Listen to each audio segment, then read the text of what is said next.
So just like Maya, Thomas has been around the Android space for quite a while. He really knows his stuff. When I started doing Compose, I wanted to do a desktop app, and I found Thomas online, and he'd written a whole series of blog posts that basically solved all my problems. I just changed the name to Evolt from Thomas, and it was a great solution. So Thomas, thank you so much for sparing me so much work.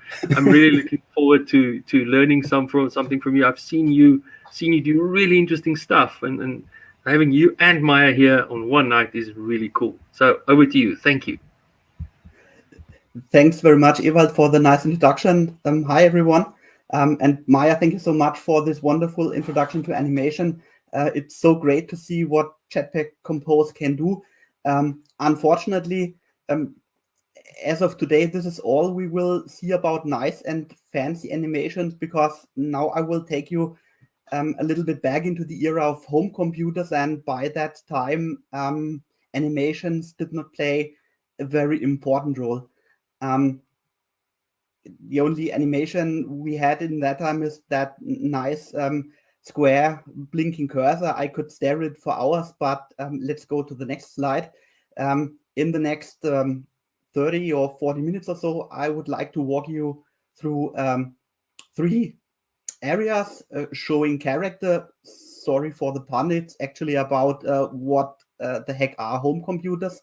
Then moving around, we will look at how we can move characters in a game implemented in Jetpack Compose, and we'll close this small talk by looking at some simple game physics. As Ewald has already said, I'm more into providing written content, and actually this talk is based on a series of articles I wrote on Dev2. So if you would like to follow up, please feel free to take a look at the articles. Also, there's a GitHub repository called Compose Dash, where you can find all the source code you will be seeing on the slides during this talk. I'm happy to talk, and I'm happy to chat with all of you. So if you have any questions, please feel free to connect with me via email or via Twitter. I'm more than happy to help. So now let's dive right in, showing character. What the heck are home computers? Now we are roughly around the late 1970s, the early 1980s, and as you can see, computers came in quite different colors and forms and styles, and nonetheless they had quite a lot of things in common. These tiny machines, and they are really tiny compared to today's laptops or towers. They were really tiny, and they were slow. They used to have 8-bit CPUs. The clock speed of these CPUs used to be way less than 4 megahertz. It's really megahertz, not a gigahertz or something like that. And the number of instructions those processors could handle per second are incredibly few compared to today. Home computers usually did way less than 1 million instructions per second. And if you compare this to the PlayStation 4, which does 200,000 million instructions per second, this should give you a nice idea how much performance you can expect from those tiny machines. This adds nicely to the amount of memory that was available. Usually these machines had something about 4 kilobytes, 8 kilobytes, certainly way less than 64 kilobytes, so no megabytes and no gigabytes. Usually they were programmed in BASIC, and to make things worse, the programs were interpreted. So think of it, rather slow machine does not execute code directly, but interprets the code. So this gives you a good idea how much speed or performance we can expect. Now, how did we get software into these machines? The early home computers used what we call compact cassettes. You can see 2 versions of cassette recorders. We used to call these data sets. more powerful machines, and later through the years they were replaced by so-called floppy disks, and some home computers even had their cassette recorder built in. And this machine you are seeing in the lower left corner actually loaded his operating system from a tape, so you probably would not power this machine on or off too often. This brings us to the next question. What kind of software did we have by then, and how did we get the software into the machine? In the early days, there was no ready-made software you could buy. Hobbyists bought magazines and actually typed in programs that were printed in these magazines. You can see here an issue of a German magazine. It's called Home Computer. There were also books that contained mostly games or some simple formula calculators, and this was the way we learned programming basic. A little bit later, things got a little more professional. Here you can see the packages of commercial games. So then you could buy these cassettes or floppy disks in department stores. And well, by that time, things had gotten a little more professional. As you can see on the package, the graphics seem to be rather primitive compared to today. Here are some screenshots taken from a few home computers. Don't they have their own style? I mean, isn't it plain beautiful? Even though there are not many colors and even though there are not many pixels, graphics could be made of. So this brings me to the next slide. How was graphics created on those home computers? Actually, we had usually two modes. The one mode was called high-res graphics, whereas the second mode was called character-based graphics or block graphics. The high-res graphics usually meant we had horizontally up to 220 and vertically up to 200 pixels. Depending on the home computer, it were even less. Someone had 160 by 80, and each pixel usually could have one or at least one or two or four colors at most. And to make things worse, painting was really slow because of the low processor speed I already mentioned. So usually games did not use high-res graphics, but games used the block graphics we are going to see on the next slide. Later home computers were a little bit more powerful, and they had even better high-res graphics. And in the second half of the 1980s, the home computers actually did some high-res graphics. If you think of the Commodore Amiga, this was a very powerful machine, and this was way more capable regarding graphics. But the early home computers you saw on my slides, they would not be able to really draw something with a speed that would be suitable for games. So now let's turn to character-based graphics. They are also called block graphics. And if you look at the keyboards of three of these home computers, you can see why they are called block graphics. Actually, each character was made of some sort of geometric forms or shapes. You had some brick-like graphics. We had hearts, other things. And the games in the early days were made of these block graphics. And to do this, the programmers either used a basic command called print, or they wrote the values into memory, because a portion of the memory was always used by the video chip, and depending on the byte value that was put into this memory cell, a different character was printed on screen. So as you can see on this graphics, starting with the base address, we have a certain amount of rows and a certain amount of columns.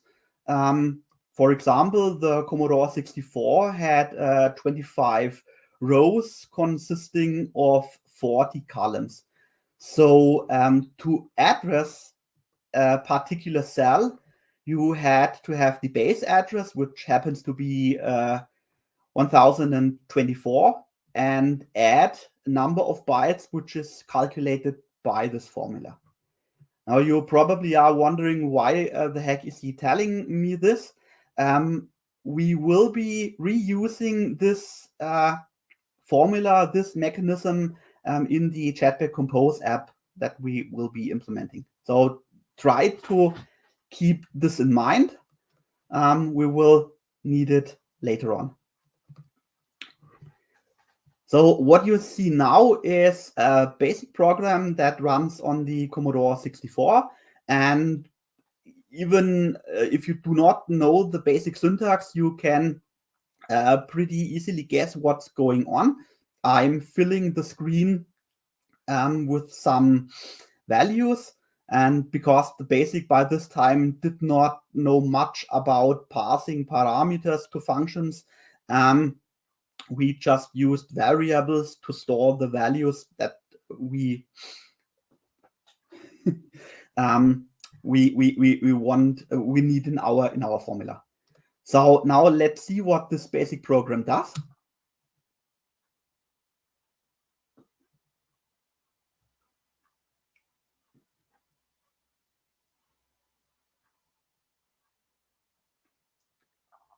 So as you can see, first I have been filling the screen with some sort of gray pattern, and then I'm drawing 2 lines, a horizontal line and a vertical line, and it is made of a circular shaped character.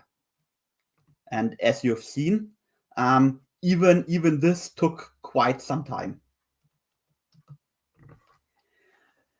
And now this ends our jump back in time. Now let's concentrate on Jetpack Compose, and let's see how we can implement a retro style game using Jetpack Compose.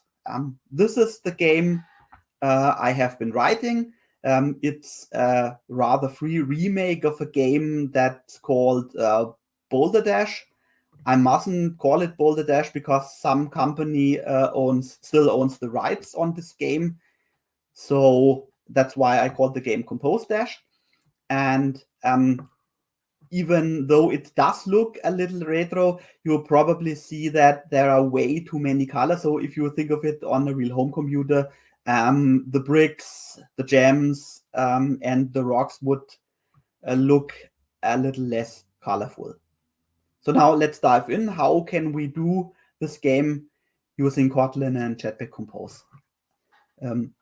Maya has already explained some basics of Jetpack Compose, so I'll focus on just a few aspects. As you all know, Jetpack Compose is the new native Android UI framework. You've already heard it's based on Kotlin functions, and it's a declarative UI framework. Actually, Android was the last platform to join the declarative UI framework bandwagon. The first actually was React, the web framework. Then we have Flutter, and SwiftUI by Apple also use a declarative approach. But what does declarative approach mean actually? Basically, it says we define the UI the way that it should be at some point in time. What this means, I'm going to explain this a little later. But the most important thing probably is you don't need to worry. You don't need to modify componentries. If you think of the Android view system, you know that what we are actually doing is if we load a layout file, we get an object tree, an object graph in memory, and we need to access individual components by using find view by ID or relating to view binding. But in essence, any change we want to make to the user interface, we need to do on our own by modifying properties of the component. And this is troublesome because through the years we learned that it is difficult to properly reflect changes in the app data on the user interface, because any change we want to have, we need to do manually by means of implementing it. And this is where the declarative approach really shines. So what are composable functions? Composable functions are the main building blocks for a Compose UI. You've already heard it. They are annotated with the app composable annotations. And what they do is they invoke other composables.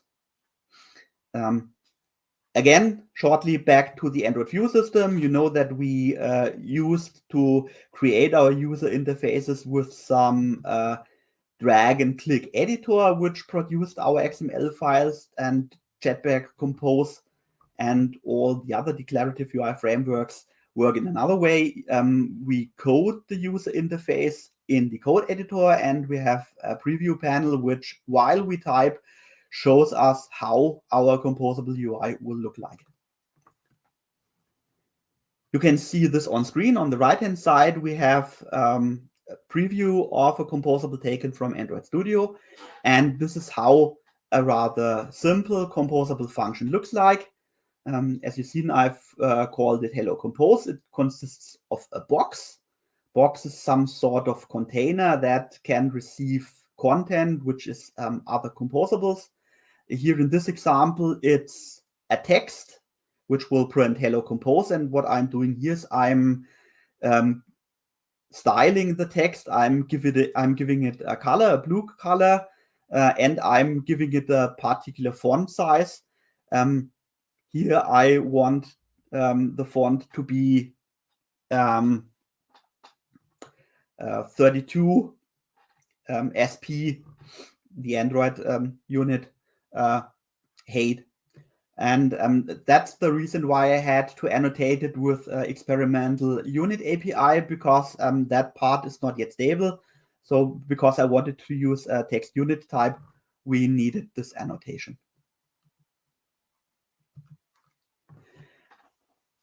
I think this is something we haven't seen in Maya's presentation. How do we actually show our Compose UI?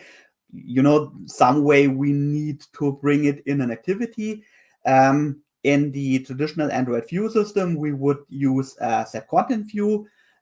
Set content, as you see it here, is an extension function to a class called component activity. And what we are passing here is the root composable, if you will, that actually makes up our user interface. Now let's turn to the game itself. As I've said, it's a remake of Bold Dash, which is some sort of puzzle or maze-like game. This means somehow I need to define the level. This is the area the user can navigate the player. And also I need to define where rocks are, where gems are, and where enemies are lurking. There are 1,000 ways to do this. I decided to have a rather visual approach. I decided to define a level inside a string. This is a nice thing in Kotlin. We can have multi-line strings, so I just sort of draw or paint the level. And what I need to do in my code is analyze the string, parse it to create an array.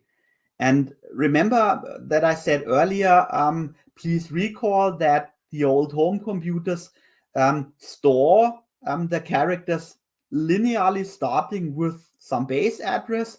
This is precisely what the game is working. So I can simulate the part of the memory that stores the character data by using a list. So the first element in the list, index 0, is the byte that would be stored immediately in the base address, and then the next following one after another. So what my function create live data returns is a list. Particularly, it's a so-called snapshot state list. Now, you probably haven't heard of this snapshot state list. This has a lot to do with a key feature of Jetpack Compose. Maya already explained to us, Jetpack Compose heavily relies on something that's called state. So what actually is state? State is data that changes or can change over time.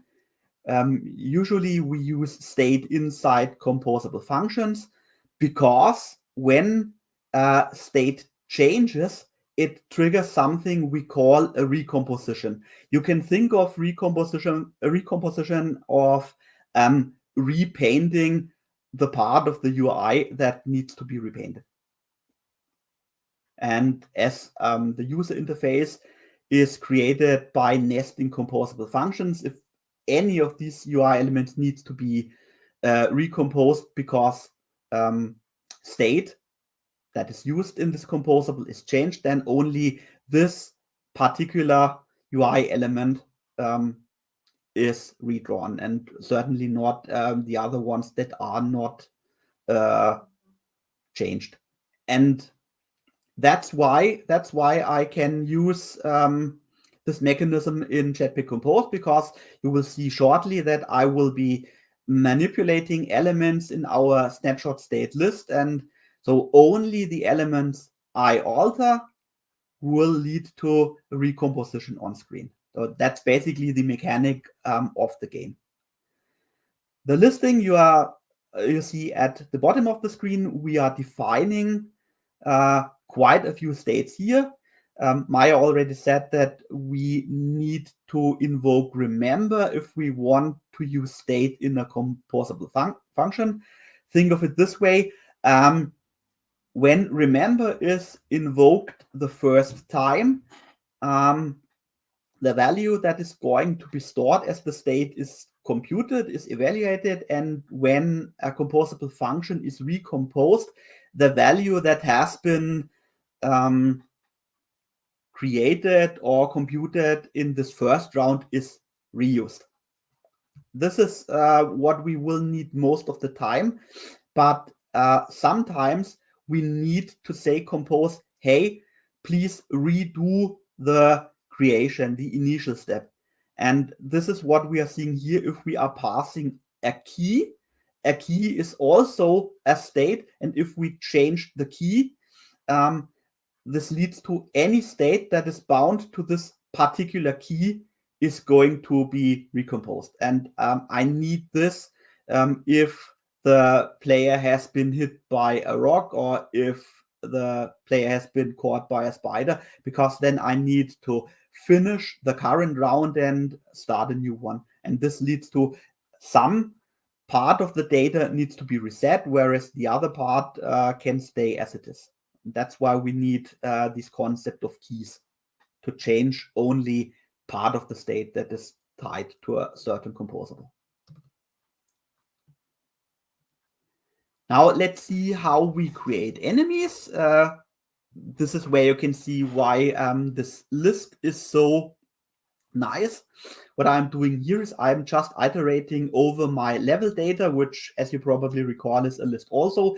And whenever I find the character that represents a spider, I'm creating a new object. It's a very small class. It consists of just two properties, an X and a Y position. And this object is added to yet another list. You will see shortly what we need this for. By the way, if you want to see this beautiful Pac-Man tile, you should go to Stockholm. There is an underground station which is full of these beautiful tiles. So you must see this live. It's plain beautiful. Now here is how the root composable of my game looks like. I have to say here, this is rather, I would not want to say hacky.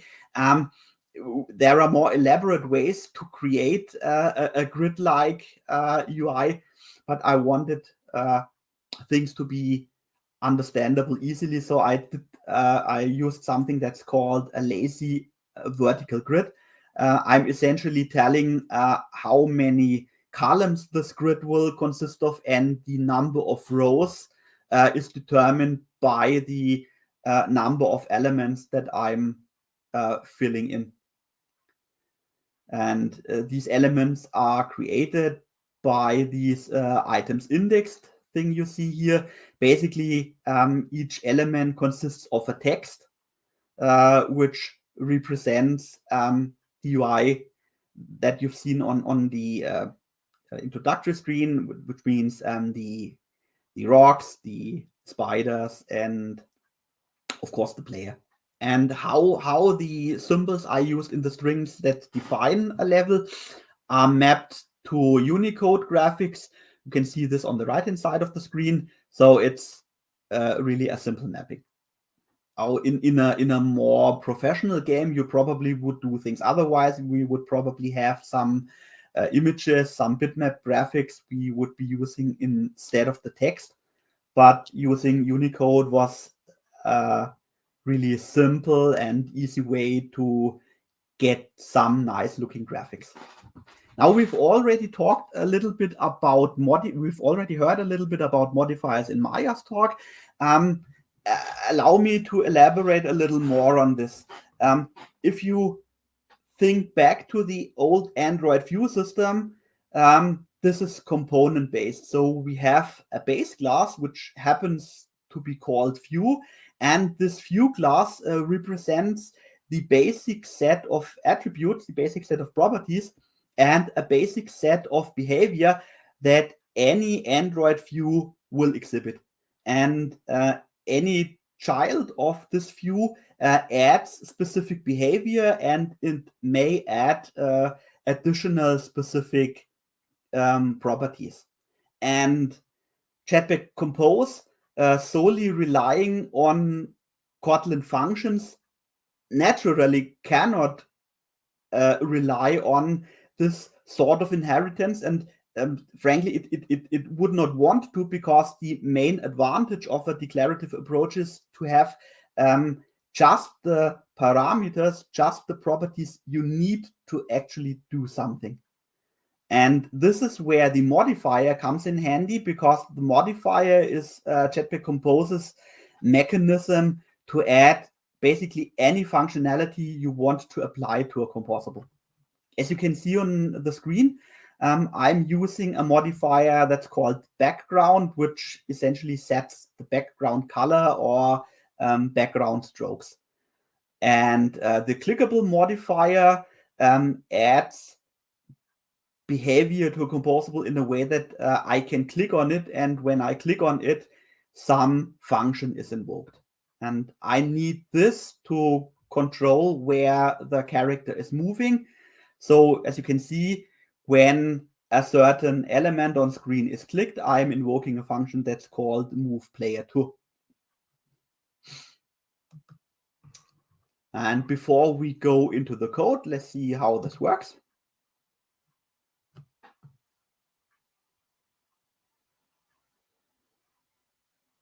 So obviously you haven't seen where I clicked, but where the player now is gives you an indication. Yes, you can see it because there's a mouse pointer, sorry. So any composable function, any element on the screen has this click handler, so I can control the movement of the player. And as you can see in the code, what happens here is actually simple.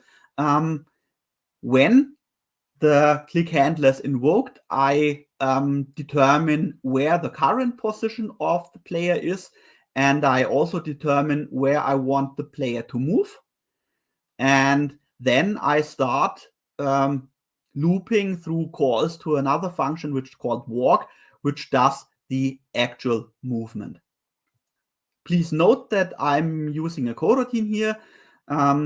This coroutine is bound to the life cycle of the activity. This also is a rather simplistic approach. This worked well for the game as it is now. A more professional game would probably use flows or a more sophisticated approach to coroutines than using the life cycle scope. But for our demonstration purposes, this works just fine.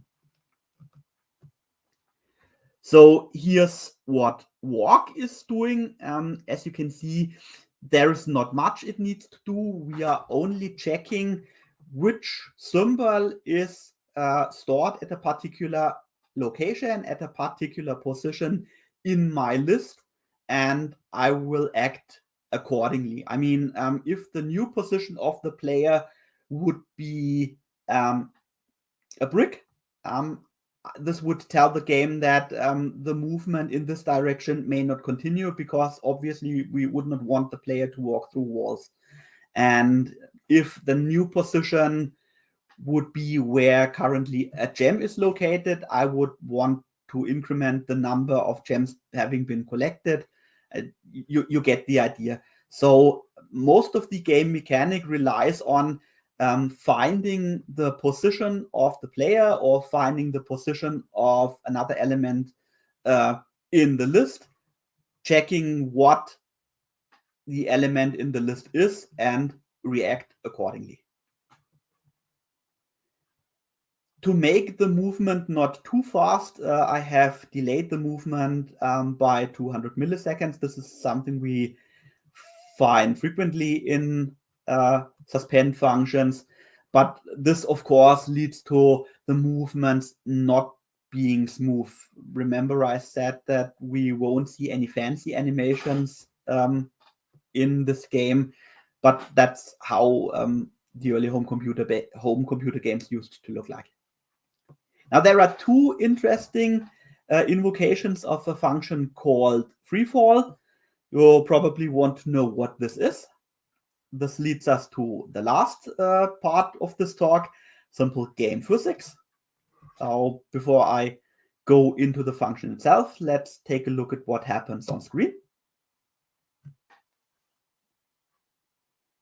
Now, as you can see, obviously the gems are falling down and obviously the rocks are falling down. And fortunately, I stopped the recording before poor player would be bitten by the spider. So this function too spawns a coroutine using launch, but the underlying mechanic remains the same. We are calculating new positions. We are finding out what at the current or what at the new location is, and we act accordingly. We repeatedly invoke free fall because to obey to the laws of physics, we need to make sure that both the gems and the rocks keep falling until they hit solid ground. That is a brick or the poor player, because then the game would end. So we need to have these repeated invocations of the same function. Now we are almost done. What we've seen so far is we implemented autonomous movements using coroutines.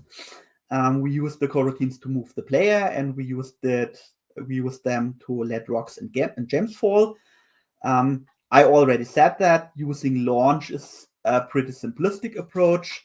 If we wanted to make the game a little more professional and maybe a little more responsive, we might stick to other mechanisms coroutines are providing, or we could be using Kotlin flows. And we probably would not tie our coroutines to the life cycle, which basically currently is the life cycle of the activity, but we would probably create a little more fine-grained life cycle. Now, the last thing I would like to briefly show is how we move the enemy. You see, the enemies, that is the spiders, should have a life on their own. So no matter what the player does or no matter where the player goes, the spider should move. No matter where the player goes. Actually, the spider should look at where the player is going and try to follow him, because the aim of the spiders is, of course, to bite the player. So that's what we need to model in somehow. You see, I'm launching the coroutine that is responsible for moving the enemies rather early. So you can see I do it inside on create. Again, this is due to having the code of the game being easily apprehendable and easily understandable. Again, we probably would not do it this way when we wanted the game to be more professional. Still, it works, as you have seen from the last video. So let's see what we are doing in code. As we already invoked launch, we know that is a suspend function to give the player the opportunity to move away from spiders. We delay the initial movement by 200 milliseconds, and then we just iterate over the list of enemies that we already created and move the enemy according to the last known location. You probably remember I defined a small data class which consisted of two properties, the horizontal and the vertical position, and whenever we move an enemy, we increment or decrement the position of a particular enemy. And on the right hand side of the screen, you see how determining the movement looks like. Again, it's the same old story. We add values horizontally or vertically, creating a new index where we can find the new position of the enemy in our level map and thus determine what the next steps are, or if the spider has hit a brick, then we need to alter the direction, and if the spider happens to have found the player, we need to end the game. Now that's basically my movements, and my game strategy is based on the snapshot state list, which allows me to easily access any position, any index inside this list, and therefore easily find out what is currently stored at some index by doing this arithmetic, multiplying y with the number of columns and then adding x. This is the way the old games would have done it. And we use coroutines for autonomous movements. Again, there may be a little more elaborate approaches for this. Finally, some tips. Please keep in mind that recompositions can happen very often.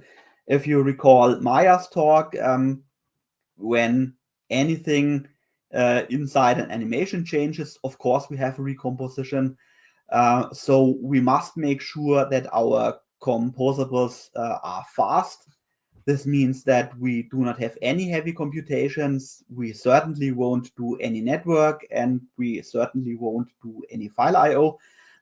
Anything a composable function needs is ideally passed to it from the outside. Now, this is it. I hope you liked the talk. Thanks a lot for listening, and thanks for having me.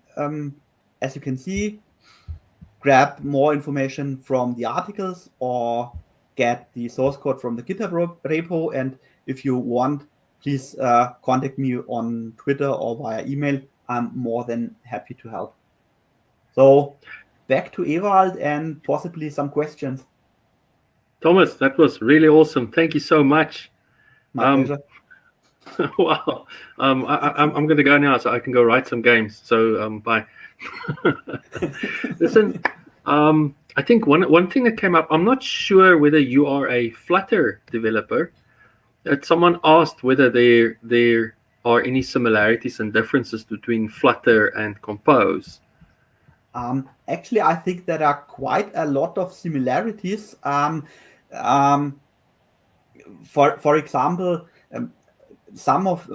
many of the composable functions we get out of the box have equivalents in Flutter, which can be explained by both Flutter and Jetpack Compose are heavily relying on material design language. So, for example, we have in Flutter we have a scaffold, and we have in Jetpack Compose we have a scaffold, and many other composables have similar or even equal names. There is, although, a striking difference. I mean, no doubt about this. Flutter is a declarative UI framework, but the Flutter view rely on a class hierarchy. So this is important. The composables are always pure Kotlin functions, but the Flutter framework itself uses classes to define the Flutter views. But again, let me say this has nothing to do with being declarative or not. It's just a way of how the UI elements are defined on a code level. Awesome. Then the other thing is, with Compose being something that now targets desktop and web, but let's forget about web for now. How much of what you've just shown us will translate to a desktop game? Do you know? Actually, I think the game would almost run instantly. I mean, I would set up another root frame or something like that to put it in. It depends on what we are using. Maya has briefly touched navigation, which is more tied to the framework than just the graphics. So I think the game, as I said, runs easily. But if we have more the Android-like stuff, which ties us to Android as a platform, then of course this is not easily transferable to the desktop. But the creation of the UI itself works really well for the desktop.